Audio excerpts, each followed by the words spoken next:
4장 15절 말씀부터 17절까지의 말씀 다 같이 한 목소리로 같이 읽겠습니다. 그러므로 그들이 하나님의 보좌 앞에 있고 또 그의 성전에서 밤낮 하나님을 섬김에 보좌에 앉으신 이가 그들 위에 장막을 치시리니 그들이 다시는 줄이지도 아니하며 목마르지도 아니하고 해나 아무 뜨거운 기운에 상하지도 아니하리니 이는 보좌 가운데 계신 어린 양이 그들의 목자가 되사 생명수 샘으로 인도하시고 하나님께서 그들의 눈에서 모든 눈물을 씻어 주실 것임이라. 아멘. 자리에 앉으시기 바랍니다. 주위에 계신 분들과 다시 한번 인사하겠습니다. 하나님의 환대를 경험하는 하루 되세요.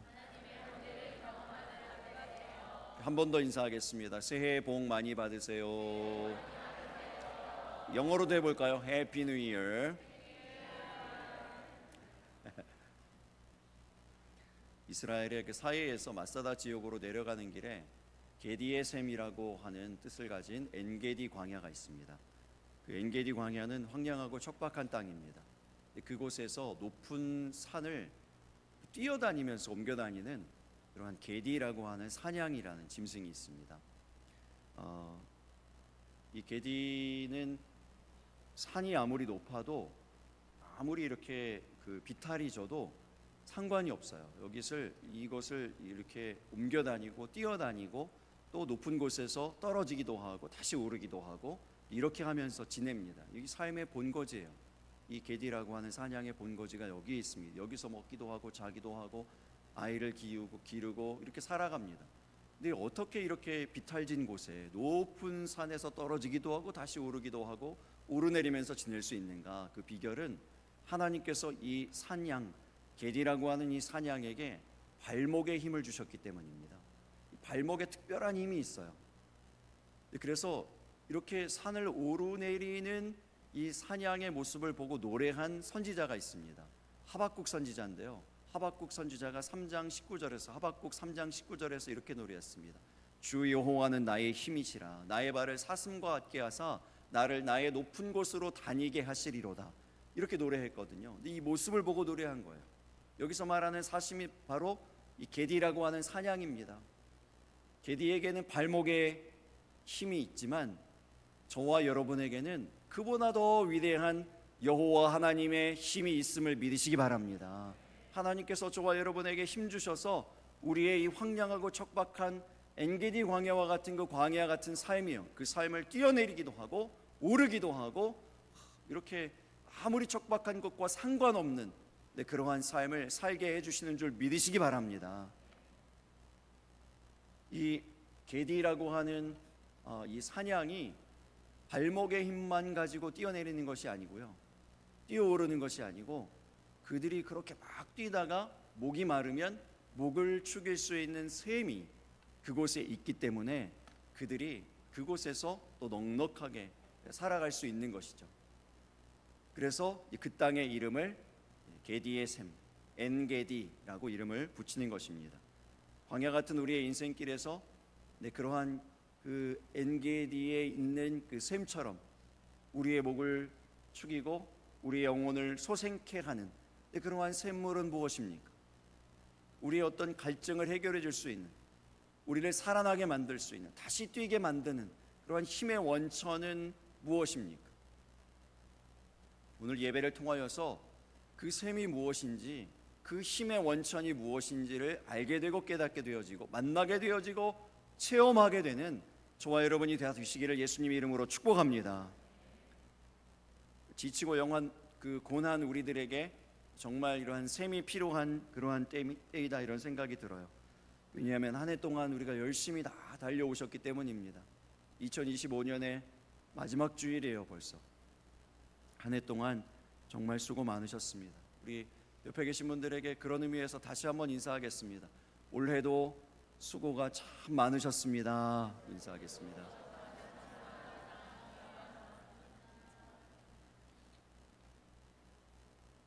정말 수고 많으셨습니다.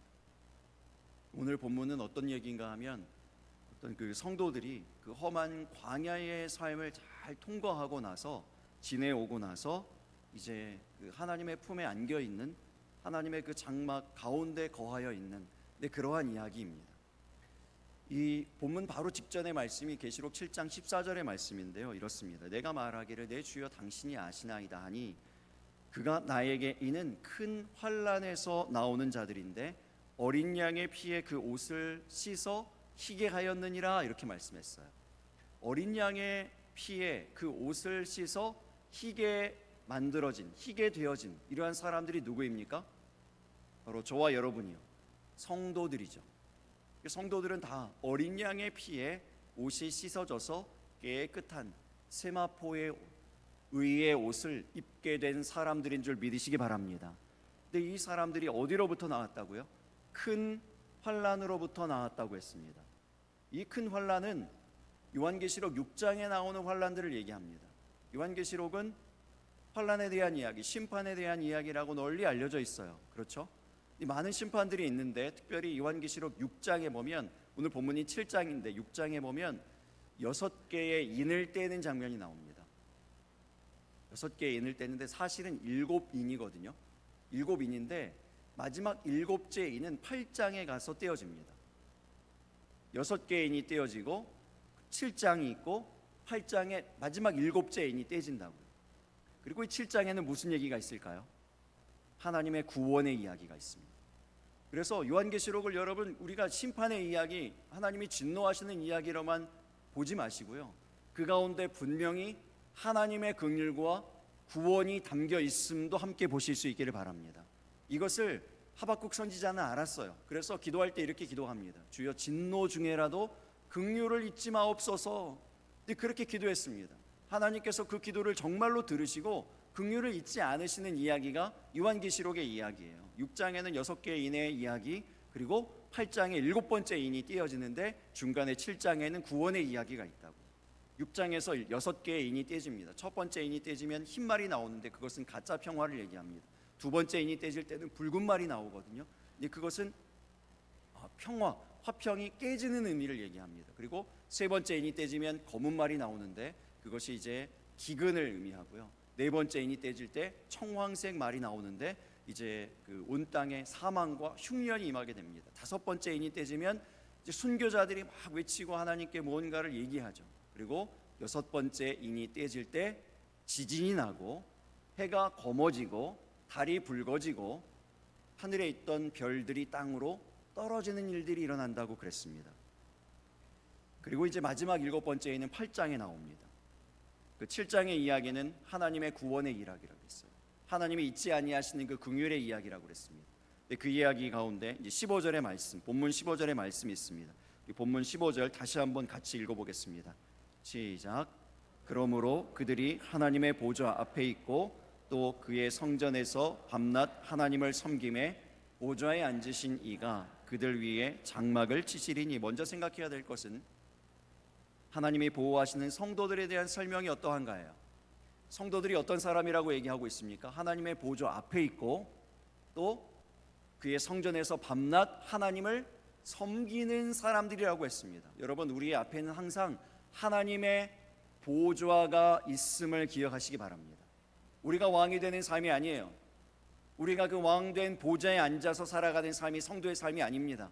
우리 앞에는 항상 보좌에 앉으신 이가 있는 거예요. 왕이 우리 앞에 있는 것입니다. 그래서 왕 앞에 사는 삶, 이것이 성도의 삶인 것이죠. 그리고 그의 성전에서 밤낮 하나님을 섬기는 삶이 성도라고 했습니다.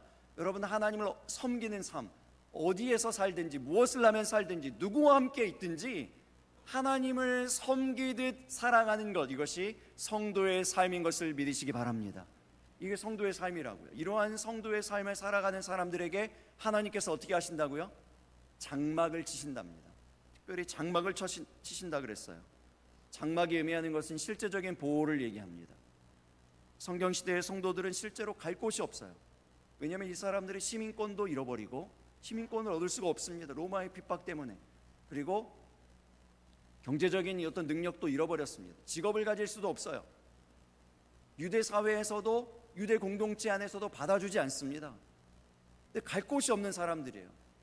왜 그렇죠? 이유는 하나입니다. 예수 그리스도를 왕으로 섬긴다는 그 이유 하나 때문에 이런 경제적인 능력도 잃고 신분도 잃고 갈 곳도 없어지는, 받아주는 곳이 없는 이러한 처지가 된 것이죠. 이러한 사람들에게 하나님께서 장막을 쳐주시겠다는 겁니다. 장막을 쳐주시겠다. 우리 중에도 예수님 때문에 손해를 감수하는 많은 분들이 있습니다. 예수님을 믿는 것 때문에 용서하고 용납하고 품어주는 사람들이 있습니다. 길이 참으시는 분들이 계십니다. 그분들 위해 우리 주님이 약속하십니다. 장막을 쳐주시겠다. 장막의 보호를 해주시겠다는 겁니다. 장막의 그 은혜, 장막의 혜택을 주시겠다라고 말씀하고 계십니다. 장막 안에 있는 세 가지 혜택이 있어요. 16절의 말씀을 다시 한번 읽어보겠습니다. 같이 읽습니다. 시작. 그들이 다시는 줄이지도 아니하고 목마르지도 아니하고 해나 아무 뜨거운 기운에 상하지도 아니하리니. 이 말씀을 자세히 다시 보면은요, 성도가 당하는 세 가지 환난에 대해서 얘기하고 있는 겁니다. 그들이 다시는 줄이지도 아니하며 목마르지도 아니하고 해나 아무 뜨거운 기운에 상하지도 아니하리니 그랬어요. 그래서 줄임과 굶주림이요, 배고픔이요, 목마름이요, 갈증, 그리고 세 번째 해나 아무 뜨거운 기운이에요. 그들이 다 불에 태워지는, 화형을 당하는, 순교를 당하는 그러한 시대 가운데에서 상하는 거예요. 이게 그 순교를 당하는 사람만 상하는 것이 아니고 그 가족들을 생각해 보세요. 함께 하고 있는 공동체를 생각해 보세요. 그 마음의 상함이 있습니다. 그 상함들이요, 이런 것들을 가지고 있다고요. 이러한 사람들에게 하나님께서 어떤 솔루션을 주시는가 하면 바로 17절입니다. 17절의 말씀에 그래요. 이는 보좌 가운데 계신 어린 양이 그들의 목자가 되사 생명수 샘으로 인도하시고 하나님께서 그들의 눈에서 모든 눈물을 씻어주실 것입니다. 세 가지의 솔루션이 다 있어요. 줄인 사람들에게 목자가 되어주셔서 그들을 먹이신다는 것이고요, 목마른 사람들에게 생명수 샘으로 인도해 주셔서 목마르지 않도록 해주신다는 것이고, 그들의 모든 눈에 있는 눈물이요, 눈물을 씻어주심으로 마음의 상함을 고쳐주시겠다고 말씀하는 겁니다. 첫 번째, 이제 줄인 그들을 위해서 보좌 가운데 계신 어린 양, 즉 주님이 그들의 목자가 되어주시겠다라고 약속하십니다. 목자가 있는 양은 줄이지 않습니다. 목자가 있는 양은 굶지 않습니다. 목자가 책임져 주십니다. 여러분, 이 시대에도 줄임이 있어요. 이 땅에도 줄임이 있습니다. 우리 가운데에도 줄임이 있습니다. 굶주림이 있어요. 배고픔이 있습니다. 지난 주간에 그 신방을 마치고 밥을 먹으러 갔는데요, 그 식당이 줄을 서는 유명한 식당이랍니다. 근데 그때는 그날은 특별히 이제 날짜가 이제 특별한 이제 날짜여가지고 근무하는 사람들이 많이 없어서 저희가 줄을 서고 먹진 않았는데, 아무튼 원래는 줄을 서는 식당이래요. 그 이유가 고기를 파는 식당인데 그 고기를, 돼지를 직접 기른답니다. 거기서 기르고 그 기른 고기가 아니고 돼지를 잡아서 이제 파는 거죠. 근데 특별히 언제 줄을 많이 서는가 하면 그 돼지를 잡는 날, 그걸 또 어떻게 알고, 그 돼지 잡는 날에 사람들이 줄을 더 많이 쓰는 거예요. 뭘 먹으려고 그럴까요? 신선한 고기를 먹으려고. 그래서 줄을 쭉 많이 쓴다는 거예요. 그래서 맛집 앞에는 이렇게 줄이 쭉 있잖아요. 그래서 전도사님들에게 얘기를 들어보니까 어느 교회 홍보 영상에 이런 이제 영상이 있대요. 우리 교회는 웨이팅이 있는 교회입니다. 이런 이제 제목으로 홍보 영상을 만들었대요. 그래서 실제로 영상을 보면은 교인들이 교회 들어갈 때 웨이팅으로 줄을 쫙 서서 들어가는 거예요. 줄을 서 있다가 교회 문이 열릴 때까지 기다렸다고. 왜 줄을 설까요? 그 사람들이 왜 줄을 서죠? 그 성도들이 왜 줄을 서죠? 좋은 자리에 앉으려고요. 예. 좋은 자리, 앞자리 쫙 먼저 차지하려고 줄을 쫙 서 있다가 문 열리면은 앞다투어서 이렇게 쫙 자리에 앉는 거예요. 그 얘기를 듣는데 우리 교회는 뒷자리 경쟁이 치열해요. 우리 교회도 좀 웨이팅이 있긴 있는데 뒷자리가 너무 치열해요. 그래서 뒷자리에서 보면요, 가득, 성전이 아주 가득 찬 것 같아요. 막 서로 막 경쟁이 치열해. 앞은 안 그렇거든요, 조금. 아무튼 줄을 서는 것은 다 이제 뭔가 이유가 있잖아요. 이유가 있어요. 우리 교회도 그런 이유 있는 교회 되기를 예수님 이름으로 축복합니다. 여러분, 왜 줄을 설까요? 배고프지 않는데, 배고픈 시대가 아닌데, 배고픈 땅이 아닌데 여전히 줄을 서고 있어요. 맛집이라고 해서 줄을 서고, 유명한 곳이라고 해서 줄을 섭니다. 줄을 서요. 왜 줄을 서는가 하면 마음에 뭔가 채워지지 않은 공허함이 있어요. 뭔가를 채우려고 그러는 거예요. 남들이 안 해본 거 해보려고 그러는 거예요. 남들이 뭔가 대단하다 그러면 그걸 채우려고 그러는 거예요. 이런 공허함이 있다고요. 이런 모든 마음의 빈자리들이 있다는 것입니다. 성경에 그에 대한 솔루션을 뭐라고 얘기합니까? 우리 주님이 목자가 되어주시면, 주님이 목자가 되어주시면 이것이 해결된다는 거예요. 이 문제가 해결된다는 겁니다. 여러분, 저는 아주 오래전에 그 바깥에서 국어를 하는 아이들을 만난 적이 있어요. 지금은 좀 보기가 어려운데 그때 당시만 해도 이게 그 전철역 앞에 가보면 아주 작은 어린 아이들이 국어를 해요. 얼굴 시커멓고 손을 시커멓고 너무 배고파가 보여요. 그래서 두 아이를 데려다가 교회에서 좀 먹였습니다. 치킨도 사고 김밥도 사고 라면도 사고 많이 샀어요. 저도 같이 먹으려고. 그래서 막 차려놓고 뒤돌아섰다가 다시 보니까 음식이 싹 사라졌어요. 초등학교 저학년 정도밖에 안 돼 보이는 이 두 아이들이요, 순식간에 이 음식이 다 어디로 들어가는지 다 없어졌어요. 다 먹었어요. 저는 맛도 못 봤습니다. 너무 많이 먹어가지고 너무 이제 괜찮나 싶을 정도로 다 먹었는데 또 없네요. 또 먹을 게 없네요. 그래가지고 이제 교회에 뭐 또 다른 게 먹을 게 없나 이렇게 찾는 사이에 이 아이들이 사라졌습니다. 다시 국어라는 자리로 돌아가는 거예요. 다시 그 자리로 돌아가는 거예요. 먹어도 배가 고프죠. 채워도 계속 공허해요. 여러분, 이게 세상 것으로 채우려고 할 때 이런 현상이, 이러한 작용이 우리 가운데 다 있는 거예요. 성경이 이야기를 합니다. 전도서 5장 10절의 말씀에 은을 사랑하는 자는 은으로 만족하지 못하고 풍요를 사랑하는 자는 소득으로 만족하지 아니하나니 이것도 헛되도다, 이렇게 얘기했어요. 사랑하고 채우려고 해도 채워지지 않, 만족이 없어요. 만족이 없어요. 여러분, 다 우리가 경험해 보는 바 아닙니까? 경험하고 계신 바 아닙니까? 누가복음 12장 15절에도 이렇게 말씀했습니다. 그들에게 이르시되 삼가 모든 탐심을 물리치라. 사람의 생명이 그 소유에 넉넉한 데 있지 않다고 예수님 말씀하시는 거예요. 사람의 생명이요, 우리의 삶이요, 우리의 인생이 그 소유에 넉넉한 데에 만족이 있지 않다고요. 거기서 충만함을 얻을 수 없다고요. 그것으로 채워질 수 없다고 분명히 말씀하는 겁니다. 무엇으로 채워야 될까요? 요한복음 6장 35절의 말씀입니다. 예수께서 이르시되 내가 생명의 떡이니 내게 오는 자는 결코 줄이지 아니할 터이요 나를 믿는 자는 영원히 목마르지 아니하리라. 할렐루야. 우리 영원한 셈이 어디에 있습니까? 우리를 충만하게 하는, 우리를 채우는 양식이 어디에 있습니까? 누구입니까? 누구에게로 가야 되겠습니까? 누구를 믿어야 되겠습니까? 누구를 붙잡아야 되겠습니까? 우리 주님께 가실 수 있기를 바랍니다. 우리 주님을 붙잡으실 수 있기를 바랍니다. 우리 주님을 더 믿는 그 믿음 가운데에만 우리의 모든 공허함들이요, 채워지지 않는 그 자리들이 채워지고 온전하게 되고 충만하게 되고 인강하게 되어지는 그 은혜가 있음을 믿는 저와 여러분이 다 되시기를 예수님의 이름으로 축복합니다. 두 번째, 목마름을 해결해 주시기 위해서는 어떻게 하십니까? 생명수 샘으로 인도해 주신다고 그랬어요. 어느 날 예수님께서 사마리아 수가라고 하는 동네를 지나가십니다. 그 동네에서 우물에 물을 뜨러오는 한 여인을 만나시죠. 이제 그 여인이 이제 물을 뜨는데 예수님께서 그 여인에게 한 가지 요청을 합니다. 내게 물을 좀 달라, 이렇게 얘기하세요. 여기서 퀴즈. 여러분들 다 아는 이야기죠. 요한복음 4장의 이야기입니다. 그 여인이 물을 떠서 예수님께 주었을까요? 안 주었을까요? 주었습니까? 안 주었습니까? 잘 모르시겠어요? 네, 숙제 드립니다.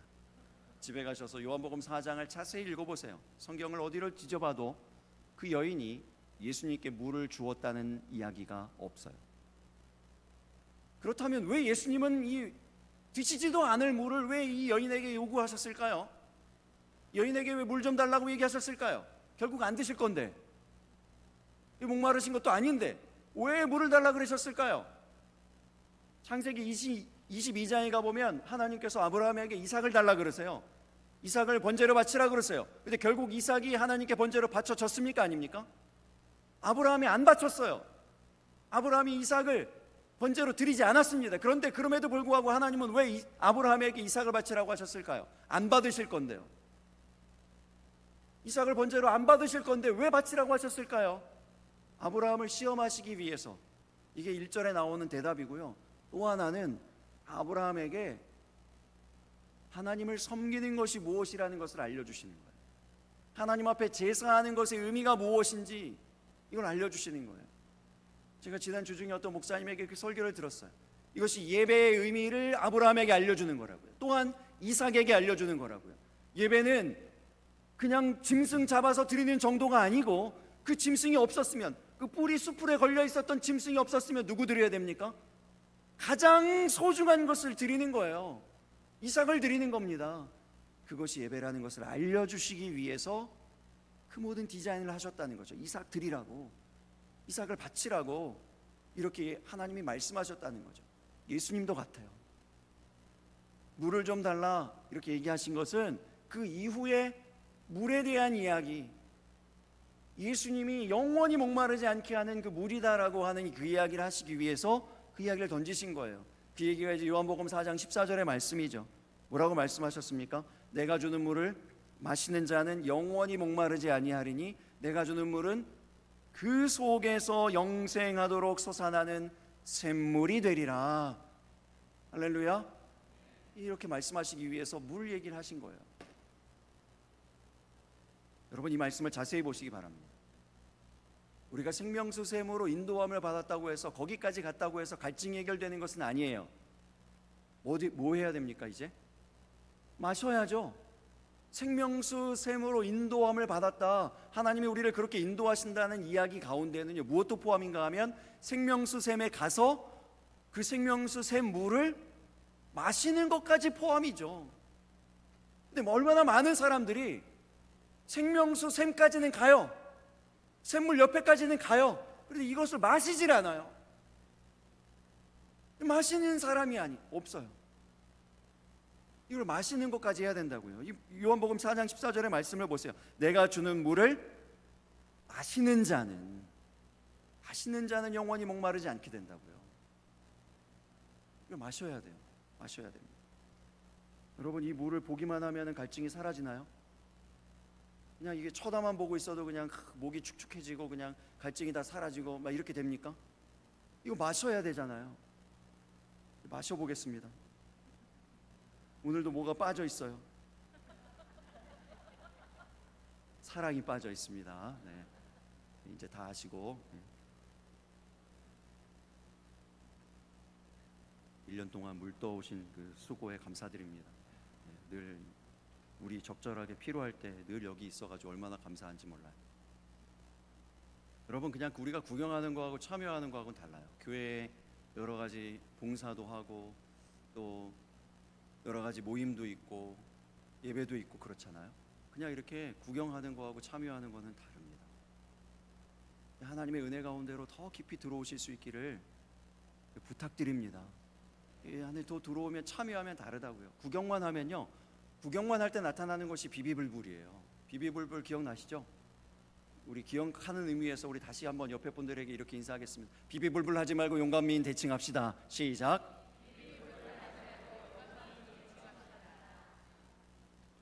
빨리 안 되시죠? 연습하면 됩니다. 저처럼 비비불불 하지 말고 용감미인 대칭합시다. 무슨 뜻이에요?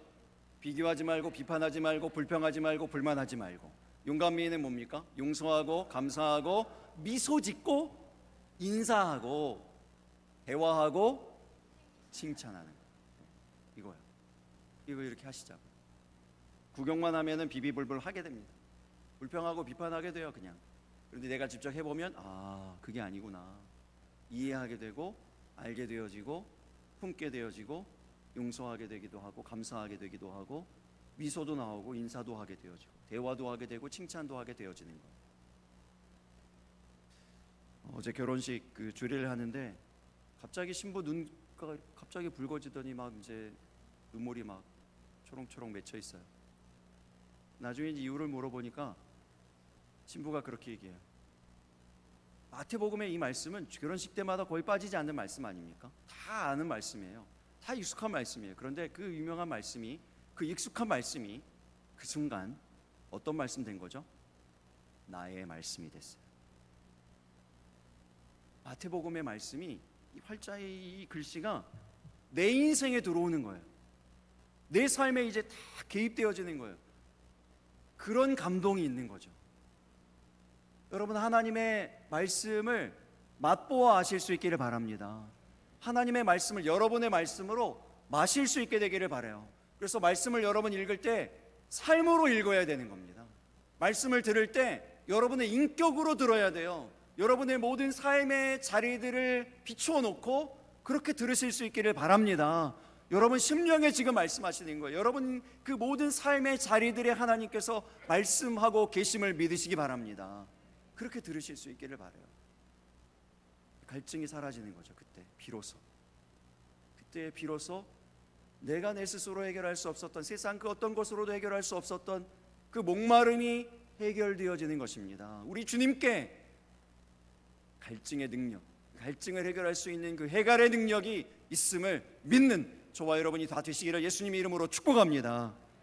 마지막 세 번째로, 상한 그들을 위해서 그들의 눈에서 모든 눈물을 씻어주시겠다고 했습니다. 17절의 말씀 우리 다시 한번 읽어보겠습니다. 같이 읽습니다. 이는 보좌 가운데 계신 어린 양이 그들의 목자가 되사 생명수 샘으로 인도하시고 하나님께서 그들의 눈에서 모든 눈물을 씻어주실 것임이라. 요한복음 11장 35절의 말씀에도 이런 얘기를 했어요. 예수님께서 눈물을 흘리신다. 예수께서 눈물을 흘리시더라. 예수님도 실제로 진짜로 눈물을 흘리셨어요. 그래서 사람들이 흘리는 눈물을 아시는 거예요. 우리가 흘리는 눈물을 아시는 거예요. 우리 앉고 일어섬을 아신다고요. 앉아있는 것은 그냥 우리처럼 앉아있는 것이 아니라 탈진하고 지쳐가지고 어떤 때는 눈물 지으면서 앉아있는, 주저앉아있는 그런 것이에요. 그것을 하나님이 아신다고요. 다 이해하십니다. 그 눈물을 씻어주시는 하나님이심을 믿으시기 바랍니다. 그 눈물을 씻어주신다고요. 다 아신다고요. 사람은 몰라도 하나님은 다 보고 계시고 알고 계세요. 2024년도 고시엔 대회라고 하는 대회에서 그 제일 한국인이 세운 교토국제 고등학교가 우승을 했습니다. 우승한 후에 교가를 부르는데 동해바다 건너서 이렇게 이제 시작하는 한글 가사로, 한글 교가로 그 교가를 부르는 그러한 이제 그 자랑스러운 장면이 일본에서도 화제가 됐지만 한국에서도 화제가 된 적이 있어요. 고시엔 대회는 어떤 대회인가 하면 고등학교 야구 대회입니다. 이것이 굉장히 일본에서는 유명한 대회인데 이제 그 평일 낮에 경기를 해요. 그리고 방송을 해주긴 하는데 평일 낮에 하니까 누가 볼까 싶은데요. 시청률이 20%가 넘는데요. 그럼 웬만한 유명한 드라마들을 다 능가하는 거죠. 그럴 정도로 전국적으로 인기가 있는데 전국에 있는 고등학교 3,715개의 고등학교들이 이제 참여하고 그 가운데 본선에 진출하는 학교가 49개예요. 그래서 본선에만 진출해도 그 학교의 영광으로 여긴대요. 플랜카드가 걸리는 거예요. 그런데 그런 대회에서 그 한국인이 세운 학교가 우승을 한 거예요. 이게 이제 굉장히 이슈가 된 거죠.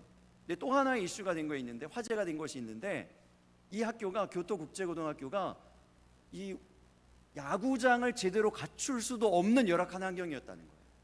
그래서 야구장의 사이즈가 다른 정말 이제 정규 사이즈보다 훨씬 작은 거예요.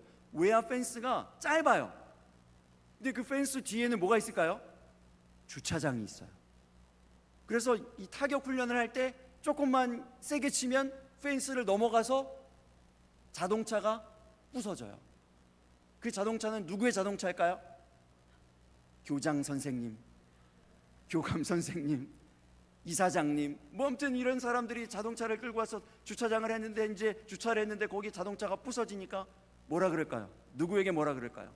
감독과 코치를 불러가지고 도대체 말이야 어떻게 훈련이, 아무튼 뭐라고 막 했을 거 아니에요? 그래가지고 코치가 훈련을 할 때마다, 타격 훈련을 할 때마다 입에 달고 하는 말이, 선수들에게 일권, 절대 세게 치지 마, 천천히 쳐, 살살 쳐, 높이 치지 마, 낮게 쳐. 아니 다른 학교들은 다 뭐라 그럴까요? 경쟁 학교들은 다 있는 힘껏 쳐라, 세게 쳐라, 멀리 쳐라, 이렇게 얘기해도 지금 시원찮을 판인데, 이 학교 학생들은 늘 듣는 말이 천천히 해라, 살살 해라, 약하게 쳐라, 낮게 쳐라, 이렇게 얘기하는 거예요. 그래서 실제로 한국인 학교가 우승한 것도 최초지만 예선 첫 경기부터 본선 마지막 경기까지 다 치르면서 홈런 한 방 없이 우승한 최초의 학교가 됐어요. 이 학생들은 홈런 칠 줄 몰라요. 홈런 한 번도 친 적이 없어요. 맨날 땅볼만 쳤어요. 땅볼 치고 어떻게 하면 빨리 달려나가가지고 살 수 있는 방법만 연구했어요. 제가 그 기사를 쭉 읽는데요, 마음이 조금 좀 아픈 게 우리 교회가 생각이 나요. 우리 교회 사무실에서 제가 늘 이런 얘기 하거든요. 싼 거, 비싼 거 사면 안 돼요. 웬만하면 싼 거 사야 돼요. 인터넷도 제일 저렴한 거 찾아서, 지금 막 눈에 불을 켜고 제가 그렇게 얘기해가지고 우리 전사님들이 인터넷 중에 제일 비교 견적 받아가지고 제일 싼 게 뭔가, 막 정수기도 어떻게든 좀 돈을 줄여가지고 정수기 숫자도 없애고 좀 필요한 것만 딱 쓰고 다 막 아껴 쓰려고 그래요. 예. 아이패드는 어떻게 주었냐고요? 아이패드도 세일해서 최대한 싼 걸로 우리 전사님들에게 줬는데, 또 그나마 박 전도사님은 왜 안 줬느냐, 어떤 분이 지급하라 뭐 또 막 시위까지 하는 분이 생겼는데, 제가 이렇게 대답했어요. 그래서 나도 못 받았다.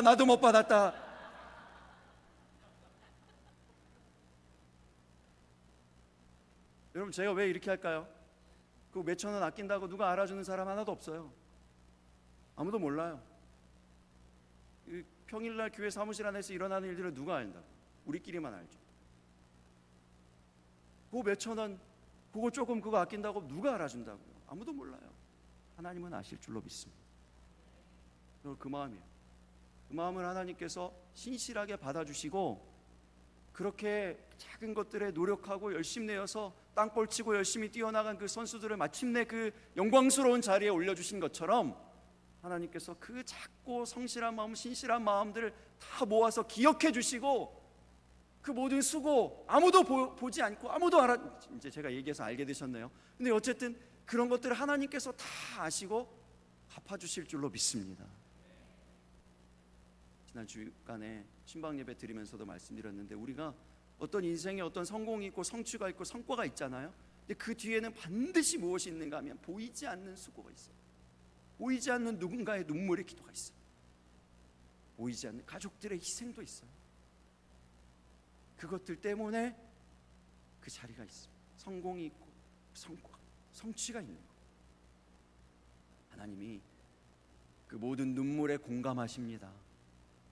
여러분들이 흘렸던 그 모든 눈물들을 기억하시고 그 모든 눈물을 씻어주시겠다고 말씀하시는 거예요. 위로하시는 하나님, 우리를 그렇게 격려해 주시는, 우리를 알아주시는, 이해하시는 그 하나님을 만나는 저와 여러분 다 되시기를 예수님의 이름으로 축복합니다.